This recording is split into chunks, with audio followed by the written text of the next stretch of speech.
এটা চৌকে তো অবস্থা কিতা লাগাইলে তুই এ বেটা তোর চৌকিং খানুলি আটো চোরা এক তারপর তুমি লোটা চোখ ঠিক হইছো এ চৌকিং খানুলি আটো তুই আমার চিনোস নি তুই আমার চিনোস ও বা তুই ও নো বা তোর যাইছ না এ তুই আগা তুই বাবু আমি আমার দাদা ফোন দিয়া ওই কই রে জলদি আবড়া যারা নাম কি নাম কি কল ও শেওলার বাবা তুই আইও বুঝছ শেলা বা টাইনি দিন ও টাইনি দিয়া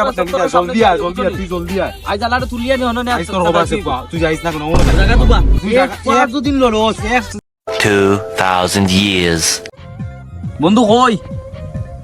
ওয় দাদা তোমার কোন আইন নি আবো আমার কোন যাবো ঠিক আছে তোমার কোন কই আমার কিন্তু জায়গা বাইরে না বা এটা সব বাড়ি সব বালা নিতে তোমার ও ইনশাআল্লাহ ভালো আছে তোমার সব ভালো আছেন তো আলহামদুলিল্লাহ বালা তুমি কাম কিতা করবা ভাই বাক্কা কই একটা কাম করে বুঝছো নি বুঝছি আচ্ছা যাও এটা সবটা ঠিক আছে এখন আমরা যে মাইর রইছি একটা আমরা অন্যদিন করবো আজকে আমার বাড়িতে কাম আছে আমার বাড়ি তোরা কাম আছে আর ওই সমস্যা নাই আমরা অন্যদিন Okay. পার করবো পালা থাকো তুমি ওই দেখা যাইব ওই সমস্যা নাই যাও আল্লাহর গাড়ি তোর চিনাই